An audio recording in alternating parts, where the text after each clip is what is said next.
Hey tú, si eres antisistema, si piensas que este mundo debería estallar, que la gente es idiota por dejarse manejar, esto te podría interesar.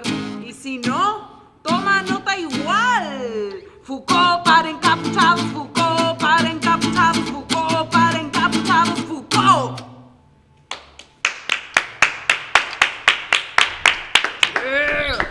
Y así, con todo el aguante, volvemos al segundo programa de Foucault para encapuchados.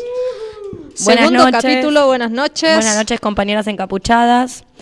Hemos sufrido una baja, no sí. está hoy en este programa nuestro presentador, porque ha tenido que asistir a un compromiso biopolítico. Ajá. La gente se sigue casando en pleno siglo XXI y Foucault, el profeta, solía decir que el matrimonio es el organizador de la sexualidad. Con eso damos comienzo ya. Damos comienzo y de lleno a las primeras preguntas que tenemos, porque vamos a recordar lo que estuvimos conversando la semana pasada en el primer programa. Por favor, porque yo no estuve. ¿Viste? No estuvo. Exactamente. Lo que vamos a hacer es pasar revista Ea. a algunos de los conceptos que habíamos abordado la semana pasada en esa entrevista llamada Sexo, Poder y Gobierno de la Identidad. ¿Verdad que vos tenías algunas preguntas Sí. para hacerme? ¿Cuál sería la tarea actual con respecto de la construcción del deseo? Bien, habíamos visto la última vez que Foucault plantearía en esa entrevista y en varios de sus libros que hay que pasar de una noción de emancipación y liberación sexual a la construcción del deseo. ¿A qué se está refiriendo cuando habla de construcción del deseo? Bueno, básicamente a un arte del vivir, como forma de vida, podríamos decir, una manera, una ética para habitar un mundo junto a otros. Esto, por supuesto, no se hace solo. O sea... ¿Cómo se hace entonces? ¿Tú te refieres en pareja? No, de ninguna manera en pareja. En principio, si partimos de la noción de pareja, tenés que partir de una noción identitaria. Y una de las cosas que te diría Foucault en esa entrevista es que hay que renunciar al descubrimiento de la identidad. ¿Por qué habría que renunciar a eso? Bueno, en principio hay que renunciar al descubrimiento de la identidad porque todos los movimientos que han tenido que ver con todos los movimientos identitarios dentro de las minorías sexuales con el paso del tiempo, se han anclado en una demanda de tolerancia y de derechos civiles normativizadores. Entonces, esa sería la primera cuestión de por qué habría que abandonar eso. Segundo, porque ese abandono, ese dejarse caer o decir que no, es una manera de resistir a los modelos de asimilación propios de la vía política. Y segundo, porque se corre un grave riesgo al partir de una identidad. ¿Cuál sería el riesgo que se corre cuando se parte de una identidad? Bueno, tendría que ver con que descubrir la propia identidad produce un movimiento normativo, como decíamos antes, donde cada cosa que hago yo me empiezo a preguntar si estoy actuando de acuerdo a mi identidad. Ajá. Y eso, por supuesto, no hace incrementar las potencias. Ajá. Lo hace mirarse más desde la moral que desde el... ¿o no? Exactamente. Más que una ética, produce una moral. Ajá. Pero bueno, esto es lo que habíamos... Sí, esto es lo que estamos revisando de la semana pasada. Ven qué interesante, si se lo perdieron, bueno, ya está. Ahora vamos con el segundo capítulo. Decíamos antes, en realidad esto forma parte, este texto que acabamos de abordar forma parte de una entrevista que le hicieron a Michel Foucault que se llama Sexo, Poder y Gobierno de la Identidad. Y ahora a mí me gustaría que abordemos otro texto que se llama Las redes del poder, porque entre nuestras y nuestros compañeros encapuchadas y encapuchados suele haber una gran problemática con respecto a cómo se concibe el poder. Perdón. Este texto, Las redes del poder, ¿de quién es? De Michel Foucault. Ajá. Nuestro Dios. Nuestro Dios máximo. Sí. ¿Y cómo ya concibe? Sabemos que la vida sin Foucault no tiene sentido y sin Monique Wittig no vale la pena vivirla. Para algunos nos estamos enterando de esas cosas. Muy bien. Sí, es verdad. ¿Cómo concibe Foucault el poder entonces? Bueno, esa es una pregunta muy extensa, pero como para resumirla, lo primero que hay que hacer es abandonar una noción jurídica del poder, una noción jurídica prohibitiva del poder que crea que el poder dice tú no deberás hacer tal cosa, para empezar a concebir un poder como productivo, el poder produce reprimiendo. La segunda cuestión que habría que entender con respecto al poder tiene que ver, voy a tomar estos objetos para mostrarlo. Una suele suponer que el poder hace esto. Esto es un individuo, ¿no? Tenemos aquí al individuo, ¿me tenés? Sí. Y viene el poder y lo aplasta a este individuo. Entonces, las teorías liberales que conciben al poder de esta manera suponen, entre ellas, bueno, hay que decirlo, el anarquismo, suponen que quitamos el poder y lo que tenemos es aquí un individuo libre. Este es nuestro individuo libre que el poder acaba de emanciparse del poder opresivo. Bueno, Foucault diría que este individuo ya es un sujeto producto del poder. El individuo que se nos invita a liberar es en realidad ya un producto del poder.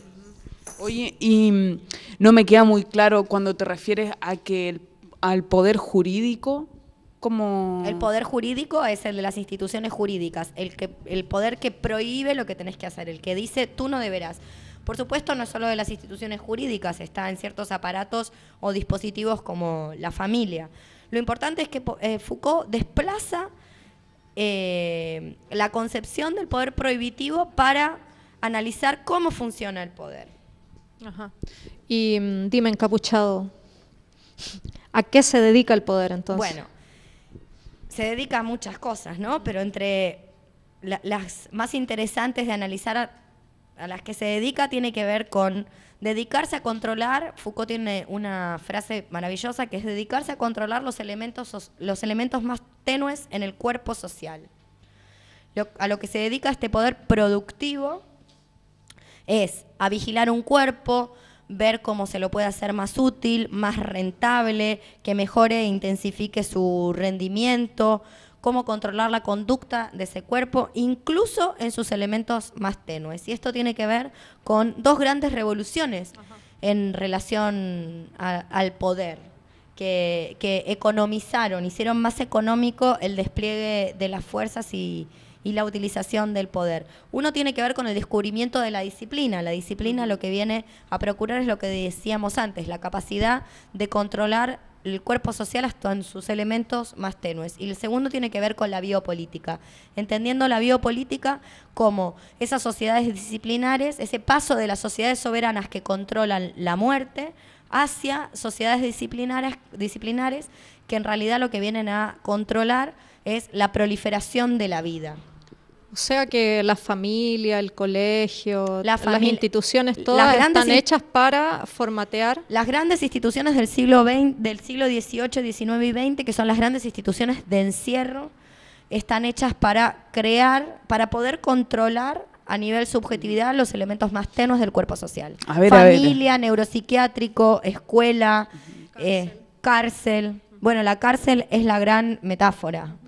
Y entonces yo no entiendo, ¿dónde queda la lucha de clase aquí?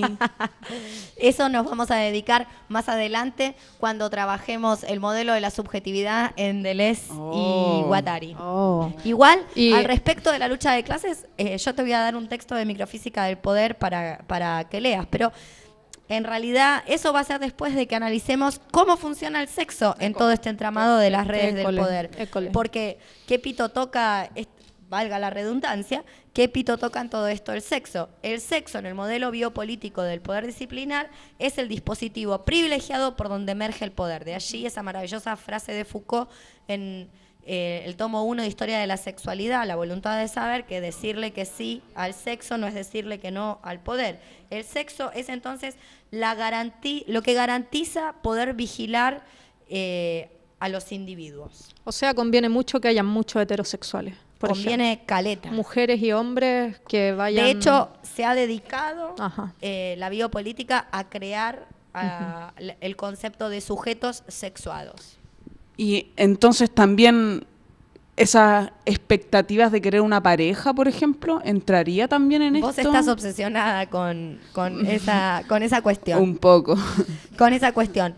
Sí, lo que podríamos decir es que en realidad todas las sexualidades y todo el uso de los placeres y todos los agenciamientos y afectos que salen de la sexualidad reproductiva por una cuestión contingente, o sea, no tiene que ver con que esto va a ser así de por vida, pero hoy son objeto, y desde ese momento, desde la instauración del poder productivo de las sociedades disciplinares, se han convertido en objeto de control, corrección y persecución.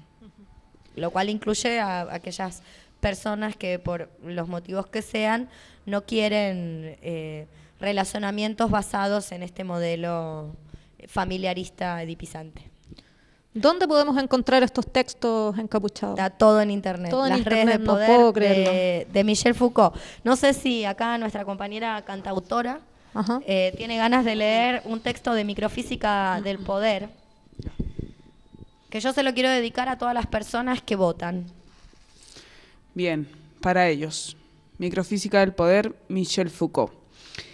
Entiendo por humanismo el conjunto de discursos mediante los cuales se le dice al hombre occidental, si bien tú no ejerces el poder, puedes sin embargo ser soberano. Aún más, cuanto más renuncies a ejercer el poder y cuanto más sometido estés a lo que se te impone, más serás soberano.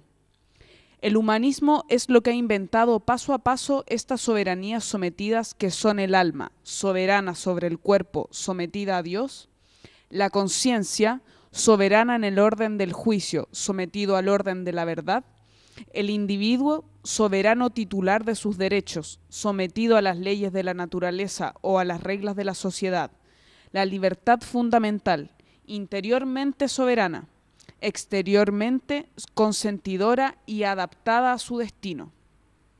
En suma, el humanismo es todo aquello a través de lo cual se ha obstruido el deseo de poder en Occidente, prohibido querer el poder, excluida la posibilidad de tomarlo. En el corazón del humanismo está la teoría del sujeto, en el doble sentido del término. Por esto, Occidente rechaza con tanto encarnizamiento todo lo que puede hacer saltar este cerrojo.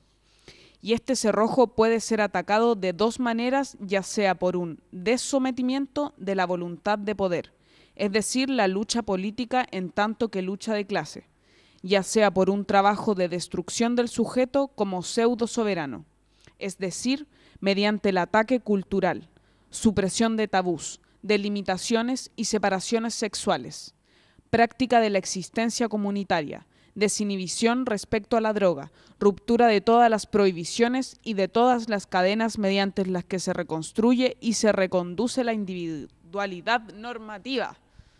Aguante Buenísimo. Foucault, aguante. Microfísica del Poder. Y bueno, y con esto cerramos Buenísimo. el segundo programa, pero antes nos vamos a ir a un tema, A una una canción que hemos compuesto para Michel Foucault.